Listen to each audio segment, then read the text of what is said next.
Hello mga idol, good afternoon. So ito po, binalikan ko po yon kung anong ginagawa ko dito sa Blue Hole Tuburan Spring.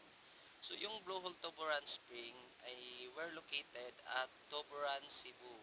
So province po yan mga idol, tandaan nyo para hindi kayo maligaw, baka doon kayo magtanong sa Cebu City. Ganon.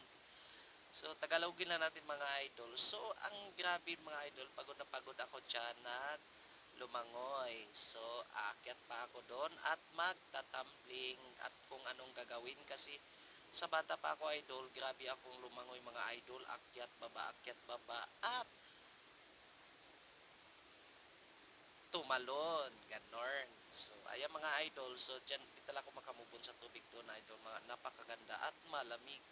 So, yung nakikita nyo mga dahon-dahon mga idol, so wag nyo na lang alalahanin yan kasi sabi pa daw doon sa nagbantay, so yung tagakuha ng dahon at tagasikpa, wala hindi pumasok, nag-absent. So malamang napakalinis talaga yan mga idol. So view pa lang, mapapawaw ka sa ganda.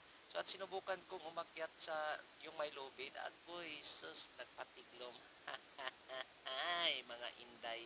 So yung mga bashers dyan, wag niyong kalimutan i-follow si The Explorer Vlog para po updated kayo sa ako ang mga video. Ayun, bye-bye.